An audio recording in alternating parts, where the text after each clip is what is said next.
think today what comes to mind at the moment is, what is transcendence? I mean, in the spiritual context, transcendence is very specific.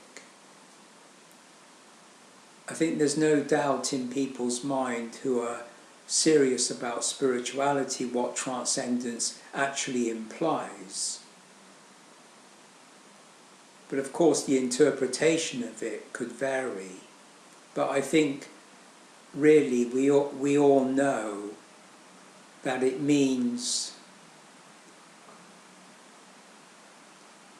going beyond what we know.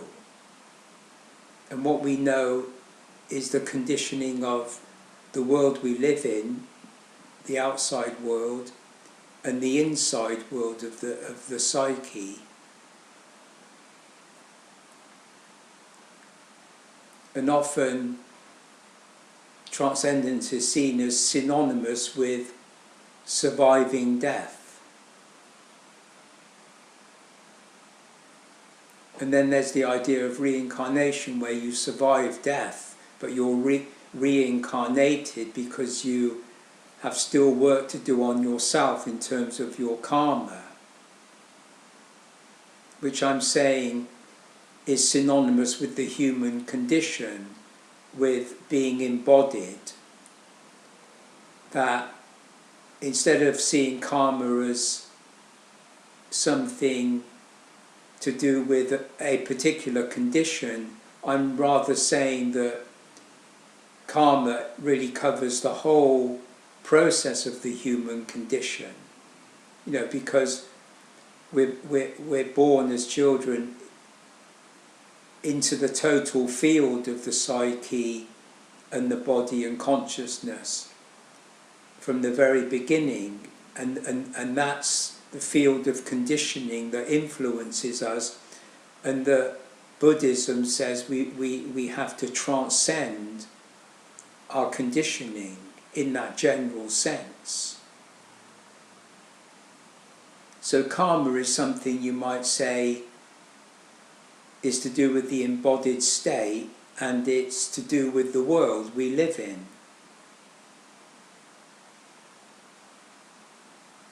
And then you might say, in time, we might learn to identify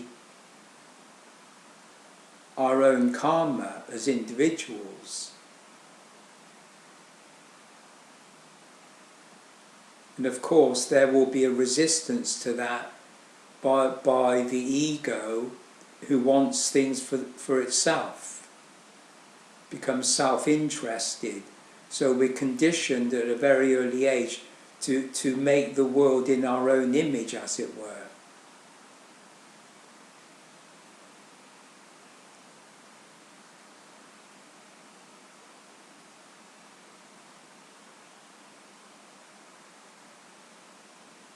So if we go back to when we first came upon the idea of transcendence from reading a book, for example,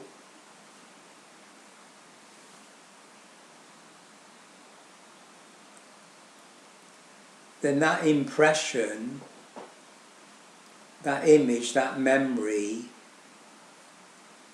had its own numinosity, you might say. It had its own fascination, it had its own appeal, and it influenced your thought and your feeling and your intuition. So people that go to church and believe in God, they carry that image of God, they carry that image of Christ as some ideal in their consciousness, without any experience of it at all, without very little understanding of it, because it's just a ritual. It's not a serious investigation, it's simply a custom or tradition. And that's basically what world religion is. Then you have the more esoteric side of the mystic, mystics have left records of their inquiry into the nature of transcendence. And whether they achieved union with the Godhead, we don't know.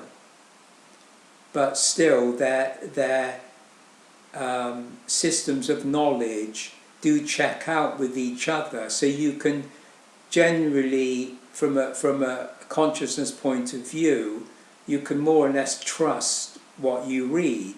Just like you trust the music you hear, or you trust nature, or you trust the poetry you read.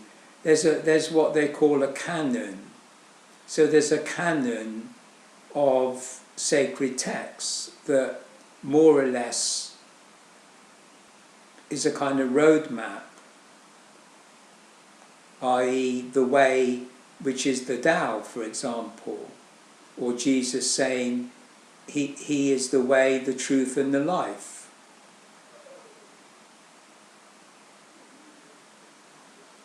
And of course the way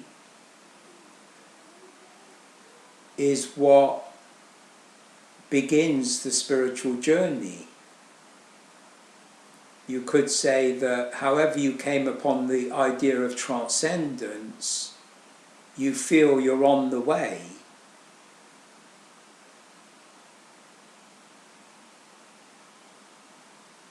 And of course you don't know what that actually means, so in your mind you build up a kind of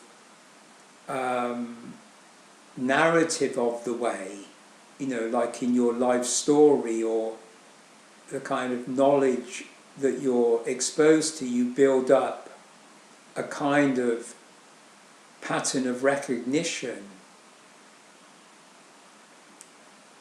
that accommodates your intention, or accommodates how you feel about yourself in the world as a spiritual person.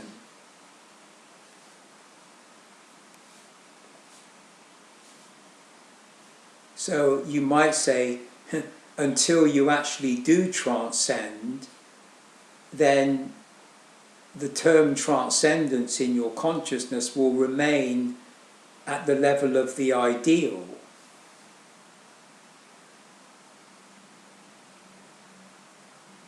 So you have ideas of the imitation of Christ.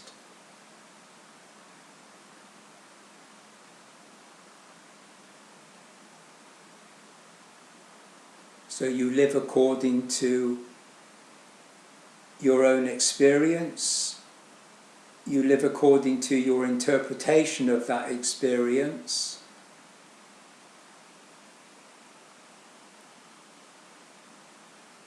And pretty much that's all you have to go by.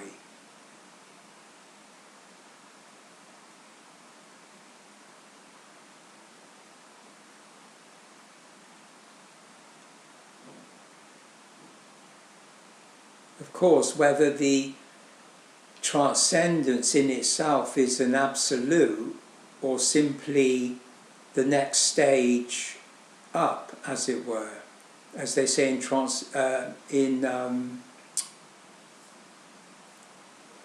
Tibetan Buddhism, that when Buddha went into nirvana, that's synonymous with transcendental wisdom, and that it's a resting place, and there are other planes of reality, as it were, other than that, beyond that, so to speak, where Buddha would go.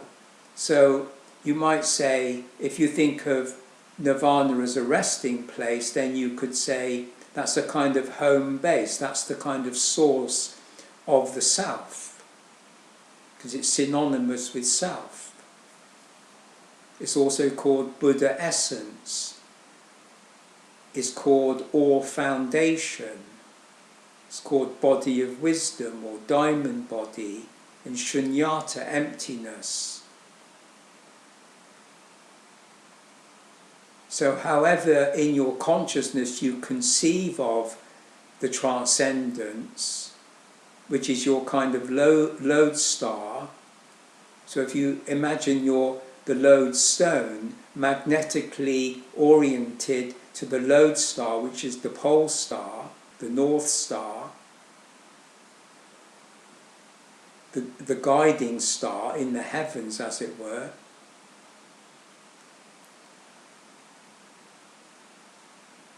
then you basically sense where you're going, often in the dark, often in ignorance of what you're actually going through.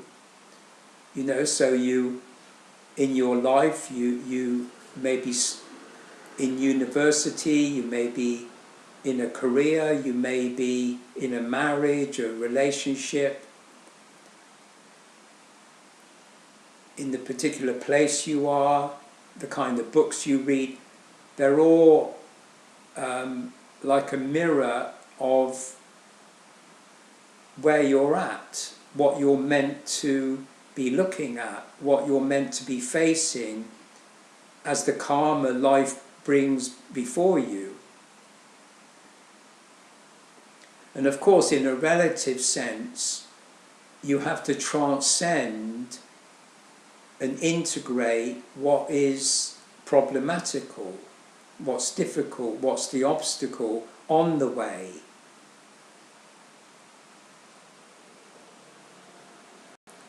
So you have the idea of thesis, antithesis and synthesis. Or in Jungian psychology, you have the idea of integration and wholeness. So you have to make known within your conditions what needs to be known to make the next step. And of course, that's a kind of balancing act, and only you actually know the state of your own condition.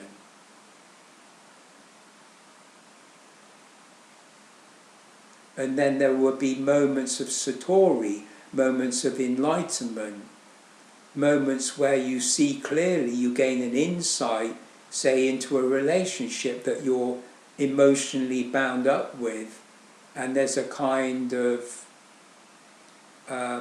messy situation, a sense of entanglement and confusion, or you're projecting a particular unconscious complex that you're carrying with you from your past, from childhood, from maybe even another life before this, but karmically speaking, but nonetheless you're projecting into the world around you those knots that you've got to untie, those obstacles you've got to remove.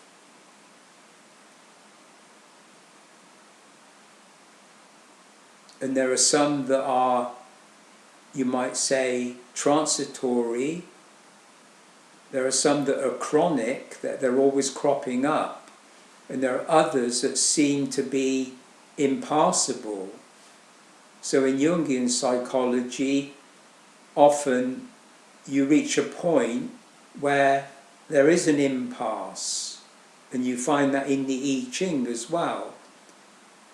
There's an obstacle that you just can't deal with. You just don't know how to fathom the depth of it, or even get a glimpse of it. So a relationship could be blocked by some projection, and reach a point in your career, reach a point in your marriage, or reach a point in your spiritual journey. And as they say in Christianity, the mystics would say that you have a loss of faith because you feel abandoned, you feel deserted, you feel you've lost the way. And in more ancient times they call that loss of soul.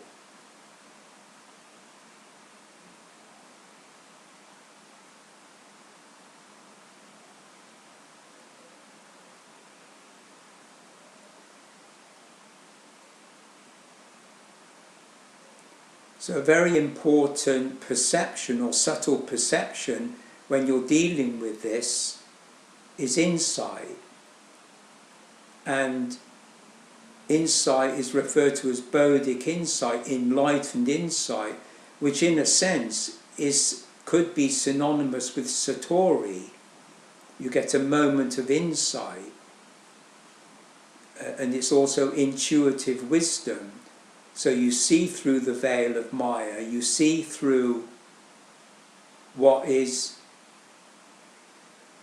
interfering with your progress or your journey. But if you're entangled in a relationship, it's not a matter of consciously saying black and white, oh, you know, I can do without this, I can do without this relationship. Or, you know, it's never that simple. If it's a complex that's unconscious and has a whole bundle of memories and repressions and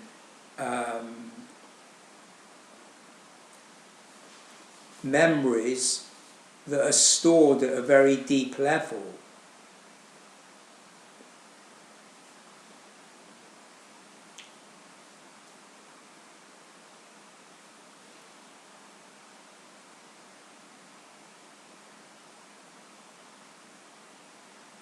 You know, if you're in a relationship and you want to get deeper into the relationship in an intimate way, but of course you can apply this to any form of relationship. I'm talking about personal relationship with another person, but you could say your relationship with the world, your relationship with anything.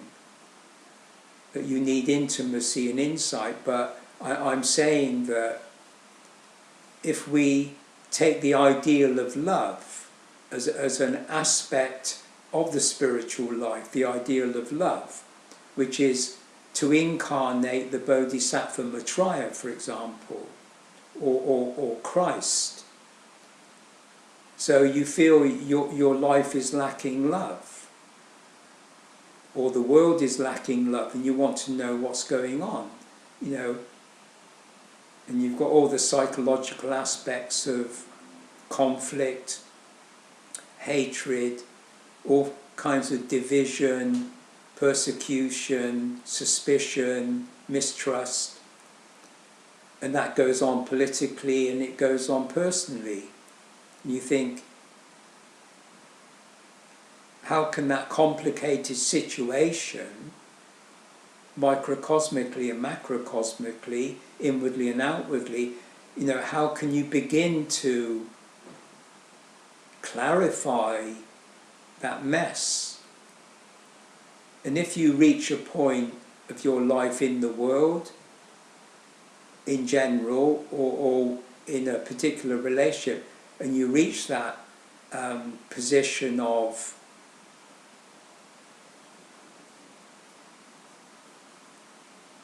an impasse or a dilemma, and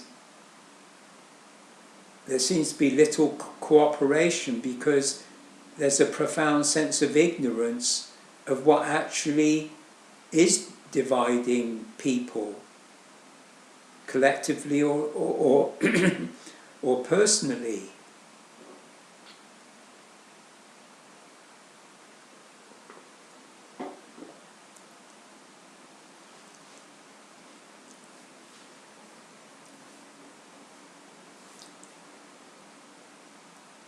I mean, if you're looking at a deep level within your psyche,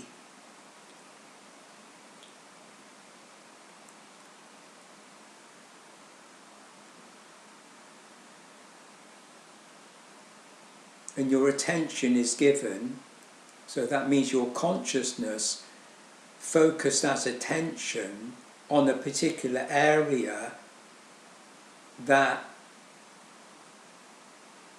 is interfering in the relationship,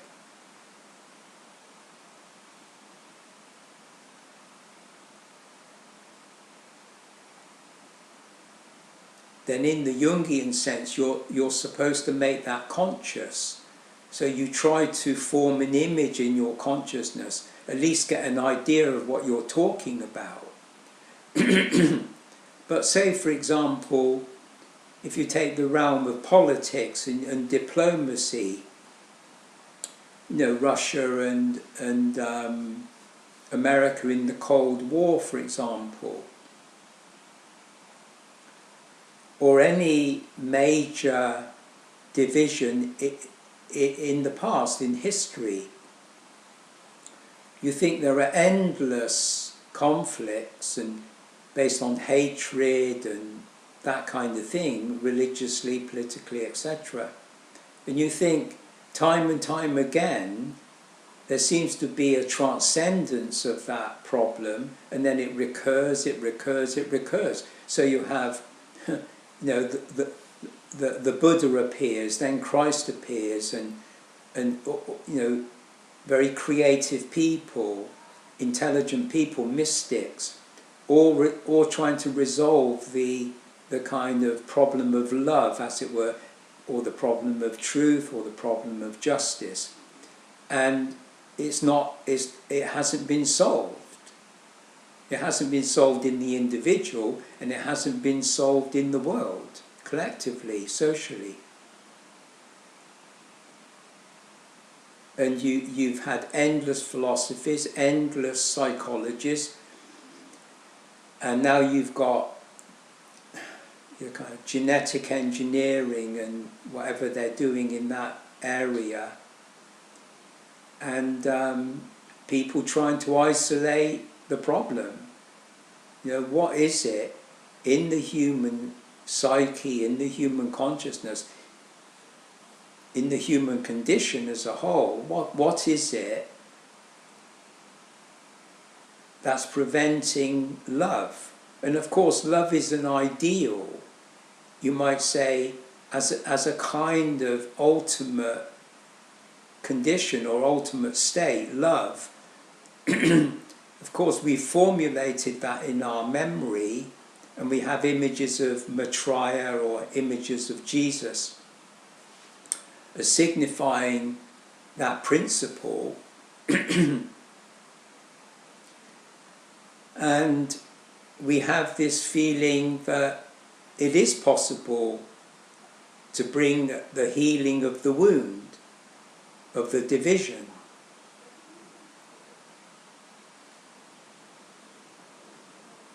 So if you say that somebody like Jesus incarnated Christ and Siddhartha Gautama incarnated Buddha, and that's the spiritual legacy, as it were,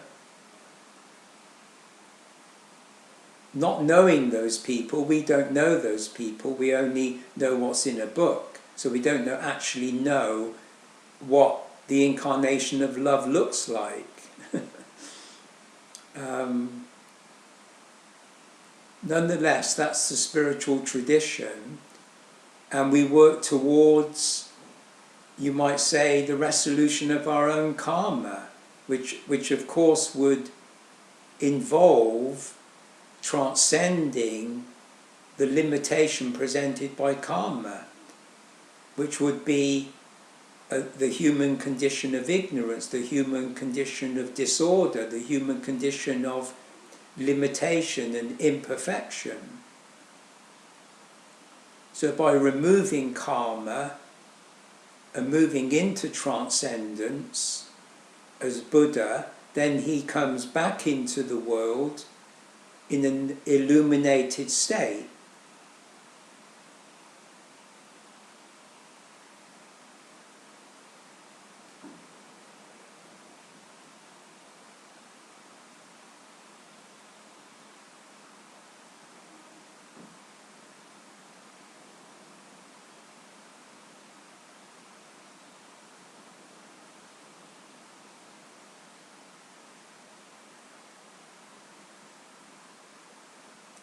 So we have a kind of struggle with existence, and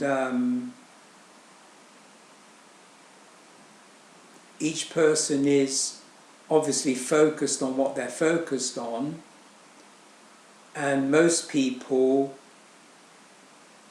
don't look very deeply, and the kind of depth spirituality requires is a very different kind of depth that's orchestrated by knowledge, by consciousness, by the identity of a scientist, the identity of a psychologist, the identity of a philosopher. Although philosophy really, in its widest sense, is really, I think, the level of critical thinking, of scrutiny, of reflection on reality as a whole, or consciousness as a whole. So I think that's why I use the word philosophy. I think philosophy, a philosopher is a lover of wisdom.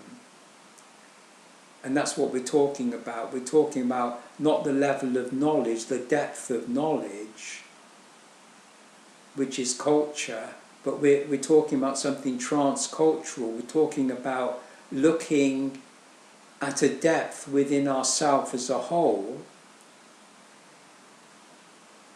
where the karmic nature of the human condition, that means oneself as a whole, or the individual as a whole, or the world as a whole, made up of individuals. And you might say that that kind of territory within the organism can't be tabulated by the conscious mind, isn't tabulated by institutional knowledge.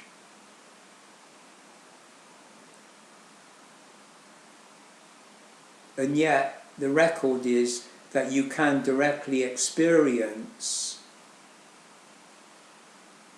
that obstacle that prevents transcendence. And loosely speaking, that obstacle is the ego-centered consciousness that deludes you into thinking that ego is self.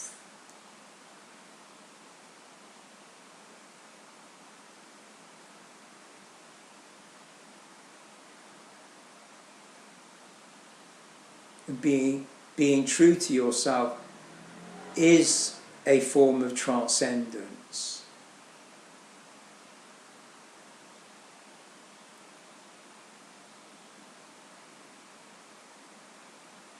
And being true to yourself is the way.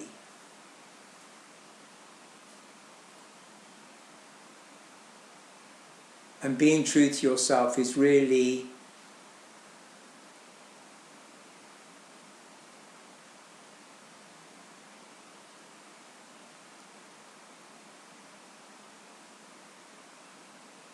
or implies doing what you can to free yourself from your karma,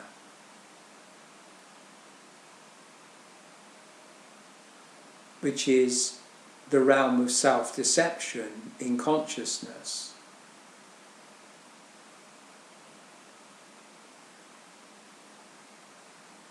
So you could say the obstacle is a kind of deception. It's a projection of the human condition that is not being addressed by the powers that be, by the collective, by tradition. So those of us who do take an interest, a serious interest in solving the problem of karma, as it were, then you're really going into an area of taboo.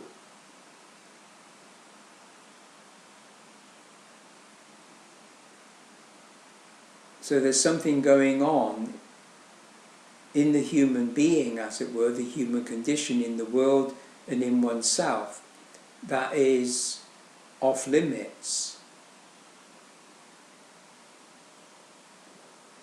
And that is what may bring about the ending of the ego. So those people in power who are egotistic, they don't want the ending of the ego.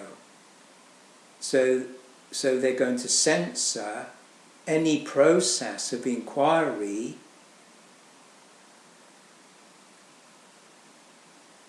where the attention lies on that area.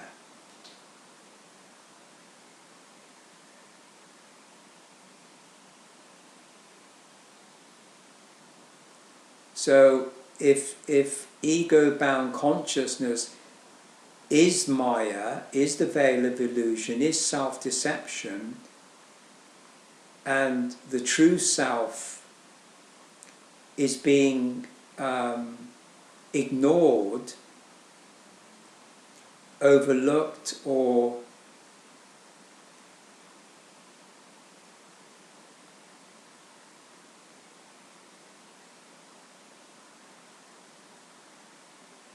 condemned, as it were,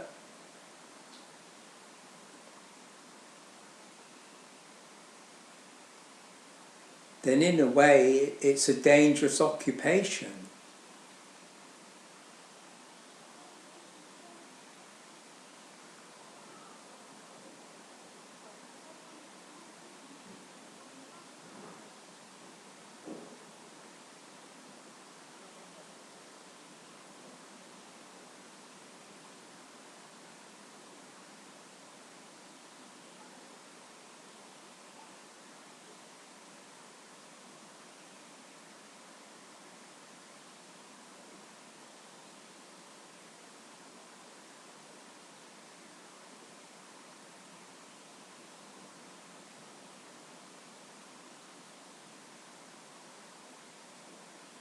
It seems that we human beings are in ignorance of the distinction between ego and self.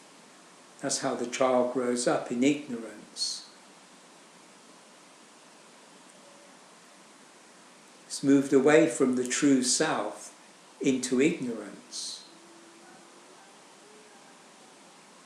And nobody talks about the true self unless you read sacred texts. So most people in the West, as it were, grow up without any knowledge at all of that distinction, as that happened to me until I was 23, 24. So I know people in my family live their whole life totally unaware of making that distinction. So all you might say, their life was focused on the ego and the world according to the ego.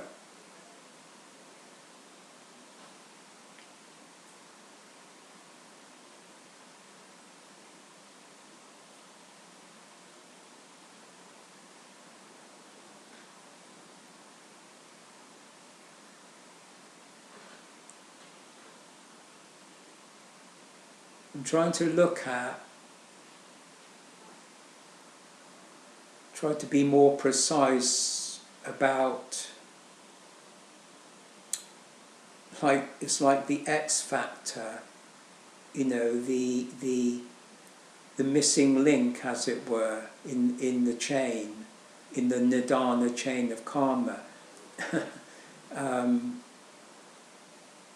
You know, when the doctor's trying to diagnose an illness or something like that, they've got to be more and more specific. And from a scientific point of view, they've got to gain insight into this new field of inquiry. So the same spiritually, you know, individually we've got to gain insight into that factor that in a sense, you might say, negates love. You might say people in hate, by implication, negate love. So, if you think of somewhere inside your organism, inside your conscious, inside your memory, etc., there's a point of hate, then we may not want to know that. We may have been conditioned not to know that.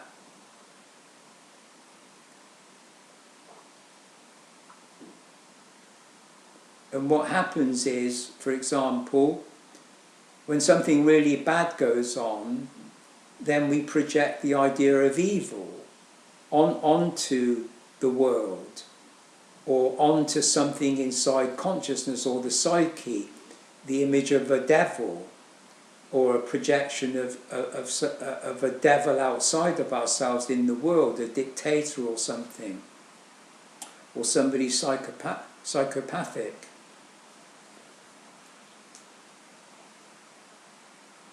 So it's always somebody else that's evil.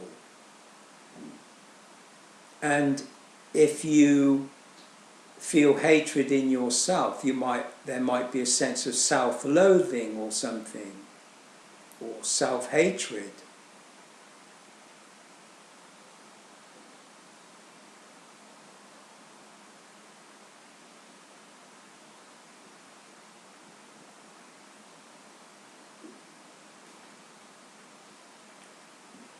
So something's holding us back individually, collectively, so we can't incarnate love, for example.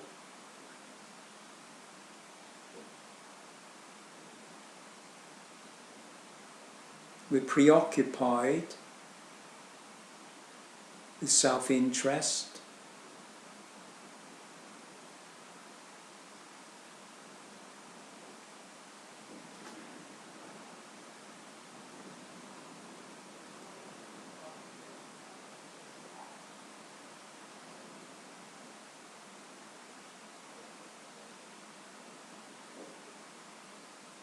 And you might say, well, why can't we love?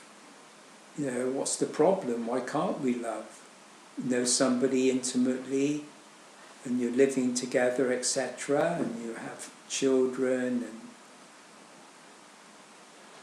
and if you're honest,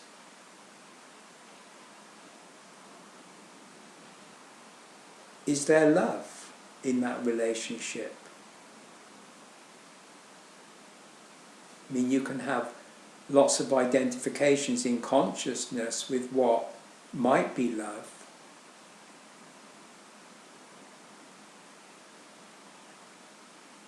But from a spiritual perspective,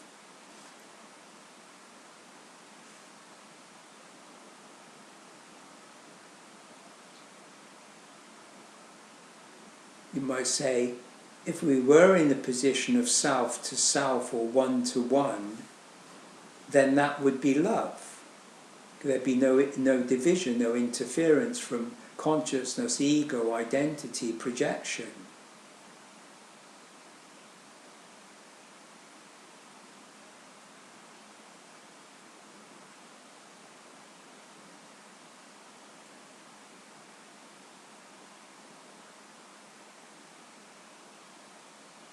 So it's gaining insight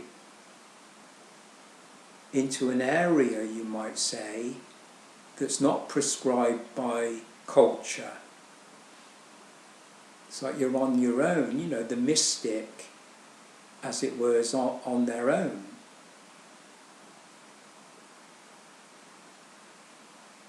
I mean, so many people in the past were in monasteries, in retreats, in seclusion, in temples, in caves, in the desert. They went away. There was a Tibetan Buddhist, Milarepa, and just sat in a cave near his hometown And I think his body started to turn green, and his fingernails, he didn't cut them. And he just, I imagine he remained like that until he felt he was enlightened. So all that ascetic discipline, and you think, I wonder what they discovered about themselves. You know, what did Buddha discover about his karma after many lives? What was it that was the obstacle, like a hook? Yeah.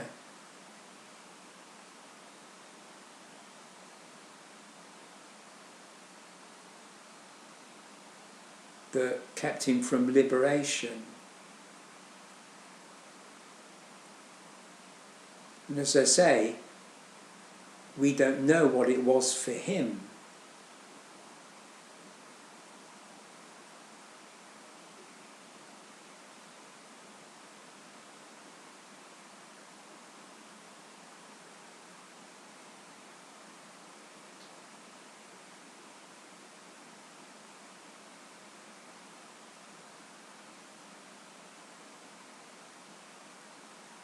It's like a searchlight at night, searching around, you know, trying to identify the enemy or something. Like you look down a microscope or look through a telescope, and they're, you know, they're at the Hadron Collider, they're looking for the Higgs boson, now they're looking for this, now they're looking for that.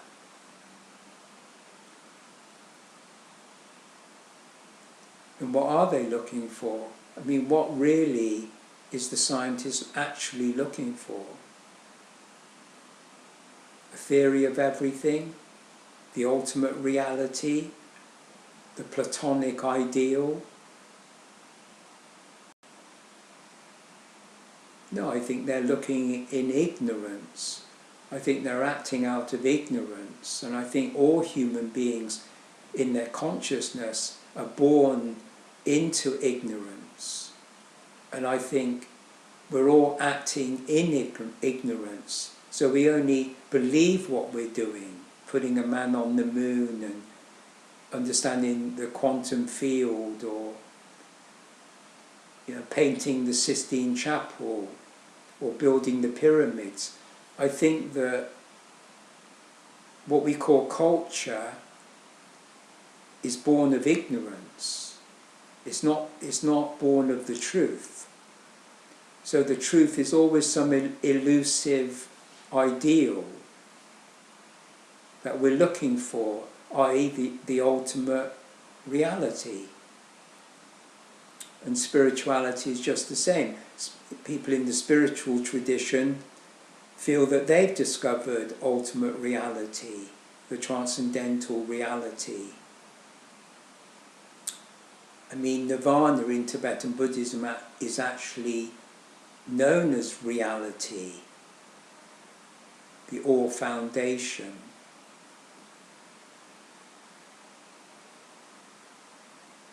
And if Maya is self-deception, and Maya is the veil of consciousness predicated on our ignorance, and yet we're making this spiritual journey through the karmic condition of consciousness, as it were. So the question being asked by our ancestors and by each individual from that time, from the origin of the species, as it were, then all of the answers are bound by consciousness, which is self-deception. So that's why I say, does any of us know what we're actually doing in the world? Literally, I mean that actually. I don't think the scientists know what they're doing, where they're going, what they're looking for. I don't think the artist does. I don't think the composer does. I don't think the novelist does, the poet does, the philosopher, none of us.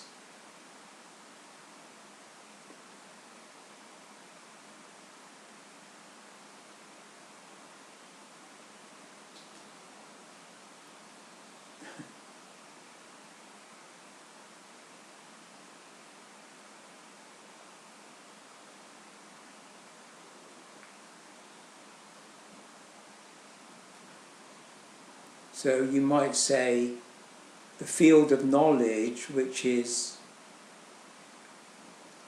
based on our experience, which is conditioning, memory and consciousness, that's not going to offer up the objective truth or the objective love or the objective justice, etc., of the spiritual dimension. I.e., knowledge doesn't equal wisdom. So in a sense, self-knowledge, knowledge of oneself in the sense of consciousness, isn't going to free us, and yet that's all we have. That's all we have to go by.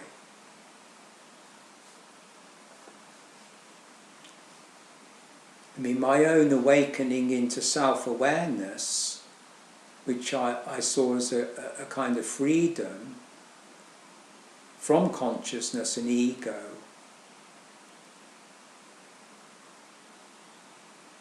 I think that position allows me to access spiritual perceptions and Bodhic insight, which is really the opening of the third eye. I think it does allow me to make a philosophical inquiry into the nature of my own life. That's why I feel I'm a spiritual person, because I take all of that very seriously. But at the same time, I know that that self-inquiry, that Bodhic insight, enlightened insight,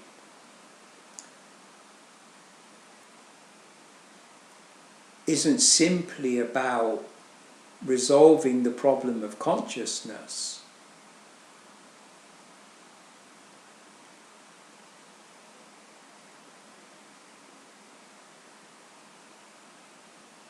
Which is self-deception. So you could say, in another way, seeing through the veil of Maya, then we have to see that which is holding us back, which would be a deeper level of karma.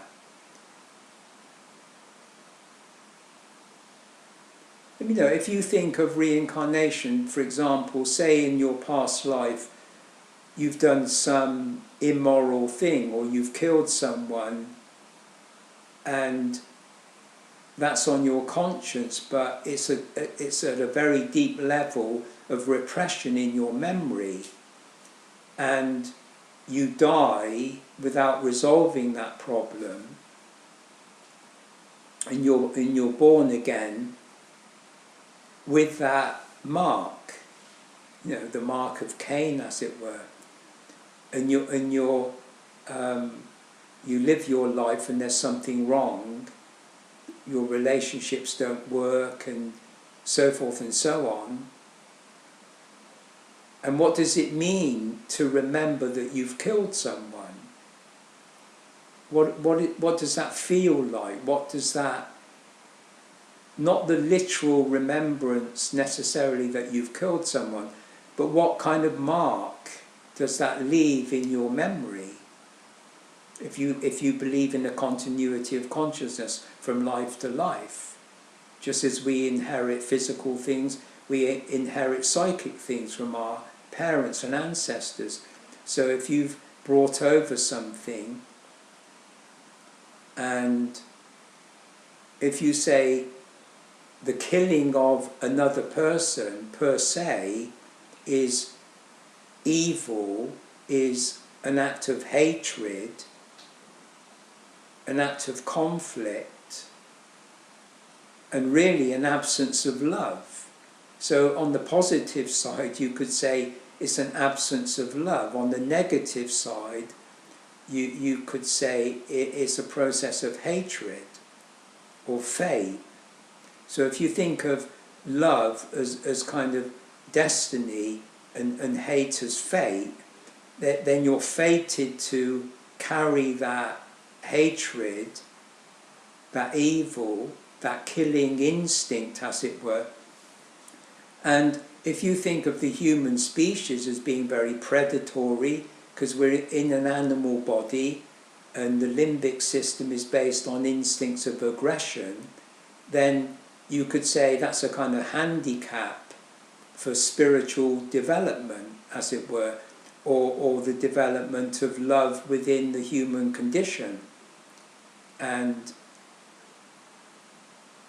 when the ego consciousness, you might say, harnesses that aggression and imposes that on the world around it, then it becomes predatory on other people's bodies, on other people's minds, in education, and the whole hierarchy of politics and military, police, etc.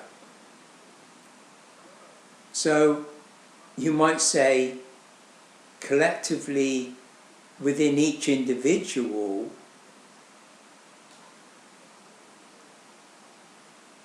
karmically speaking,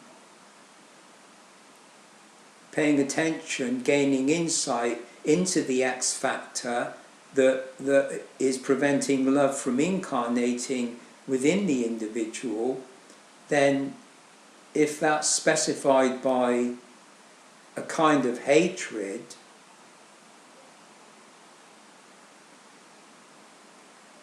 then what does that feel like? What is that?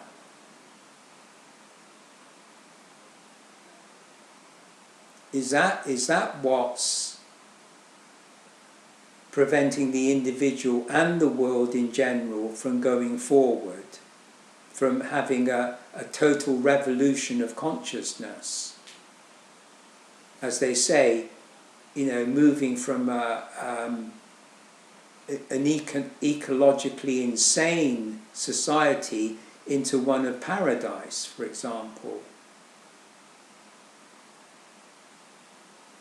The childlike innocence of the self.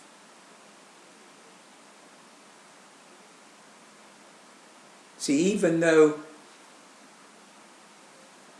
killing is a taboo, and even hatred is antisocial, as it were, and most children grow up and they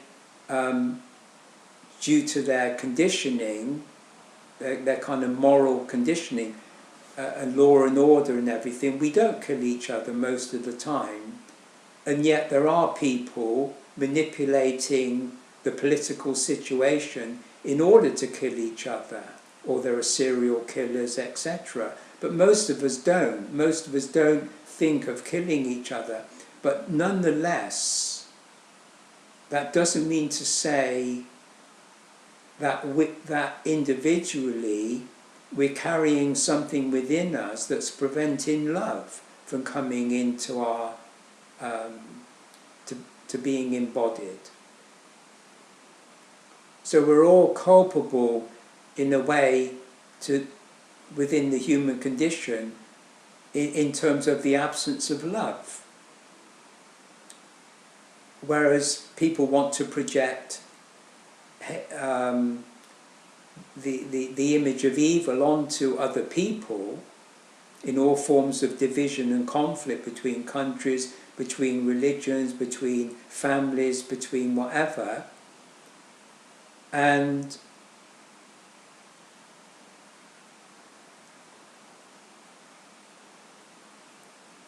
the evil, negative, hatred, that which blocks love, as it were, in a relationship, because you could really feel like you do love someone and you're really close and everything's working out, but still, objectively, karmically,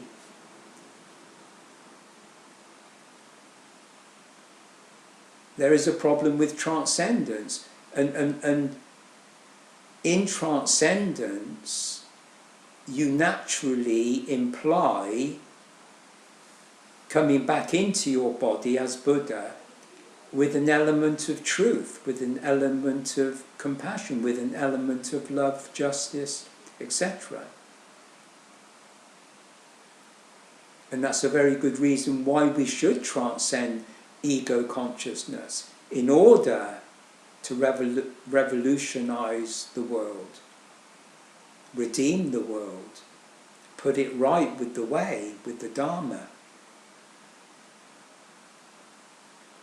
So I think we should each take responsibility within ourselves for carrying, as it were, just like we carry the genetic structure, etc., that we're the carrier of that which impairs or impairs the reception of love. And whatever label we put on that particular aspect, it requires insight, it requires closer examination as we're living in relationship, in the living condition, as it were. You could say we're lying to ourselves, and politicians are lying to us. And the doctor might be lying to us, or we're lying to each other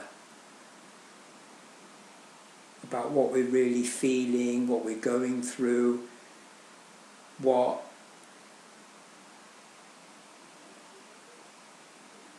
we don't want to look at, take responsibility for.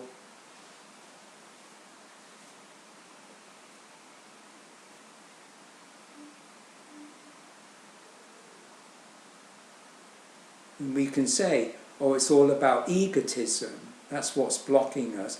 And in a way you might say that's true, in the sense that, egotism could, in the sense of, is the identification of that very division.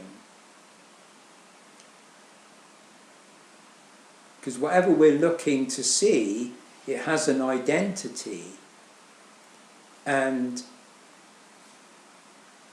as I say, the hatred, the evil, that which is a negation of love, as it were, instead of projecting that onto individual people or internalizing it in a kind of self-loathing or self-hatred or whatever, and say that each of us is egotistic as one marker of the problem of the absence of love, as it were.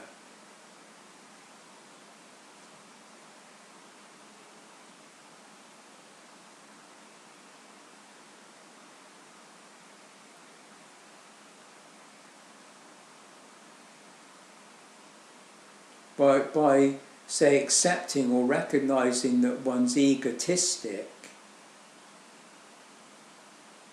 is at least a step in the right direction, you might say.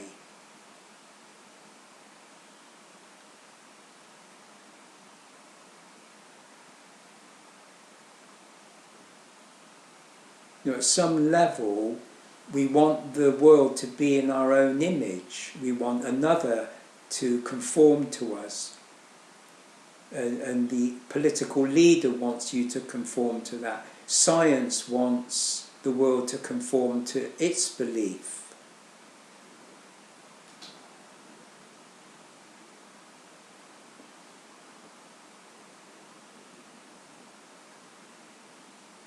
And if you say the ego-centered consciousness is covering something up, is making something taboo, which will threaten its autonomy or threaten its power or threaten its control over the individual, over the collective, in all kinds of institutions and belief systems and prejudice within and without.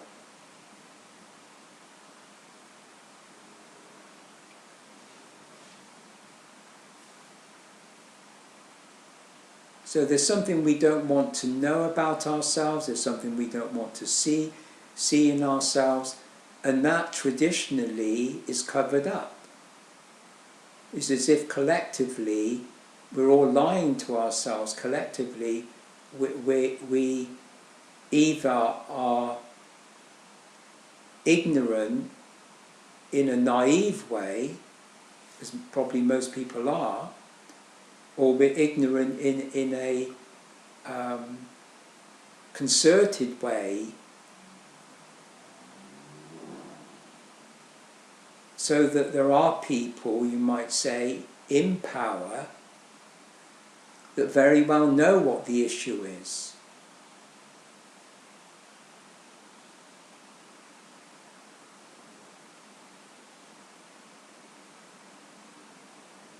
And we're quite happy to have them lay down the rules and regulations in the institutions of politics, religion, etc., that keep us in the dark, that keep us on the wrong track. So the spiritual tradition, which is maybe objective to that, in the sense of have some level of insight into that self-deception,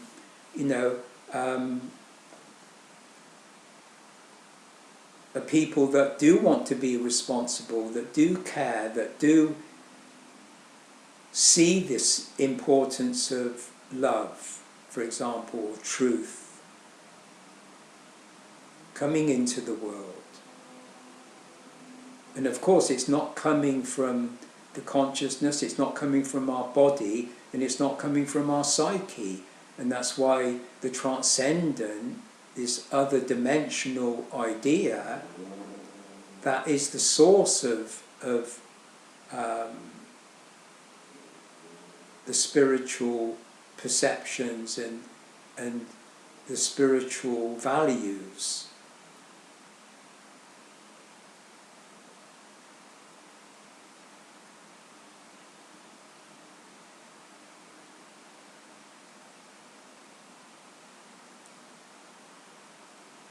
Because even if you say that the problem is the ego, if you actually say that, because they talk about the dissolution of the ego in order to liberate yourself, as it were, what exactly does that mean? Can you identify that? I mean, for me, the Freudian ego, as it were, is simply a word, not a reality. It's simply a word for what I call the dominant identity. The child grows up and it takes the identity within the family it's given, it acts from a certain centre, as it were, and you call that the ego. That's all. It's just a dominant identity. I mean, a child grows up and has lots of interests, lots of identities, but there's one key identity which focuses their memory, focuses their sense of self, as it were, in the ego.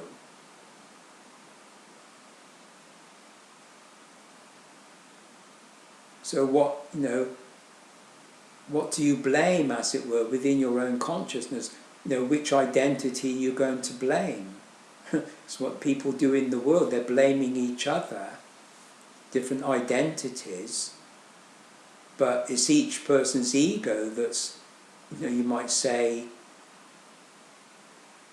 where the attention should be in terms of their egotism, their prejudice, their bias, their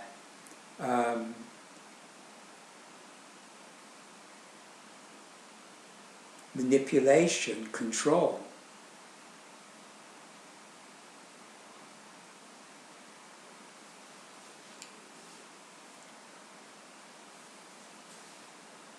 So if we look at it in this way, that in relationship to the other person that you want to love, as it were, objectively, unconditionally, and your relationship with the world in general, to other people, but to the whole world, what's getting in the way? what is that X factor that's getting in the way? And it's not self. If you have self-awareness, it's not self that's getting in the way.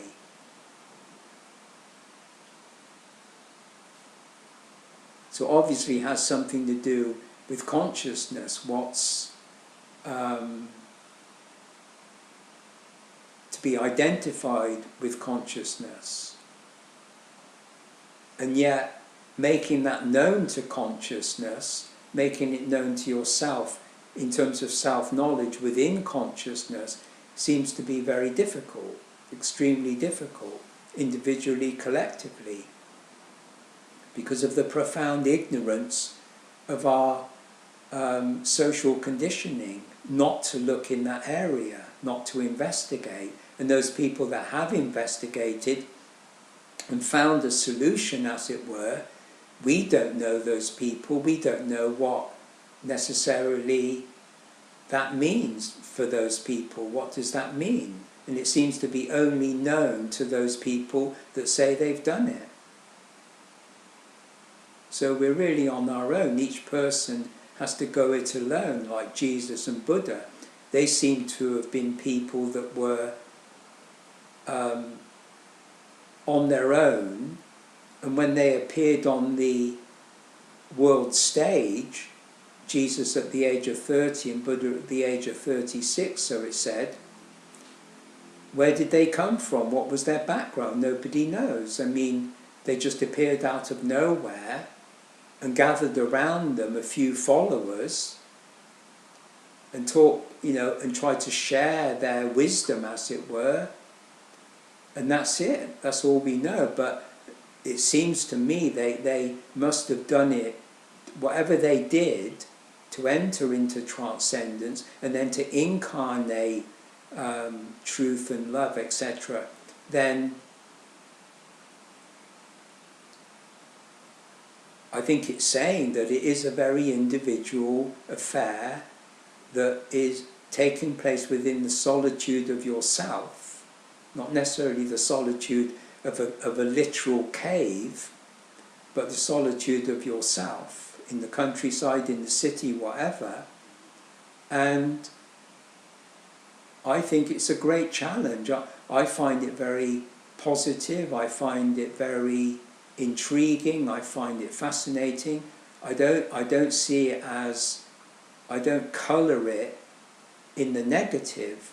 In fact, I feel very positively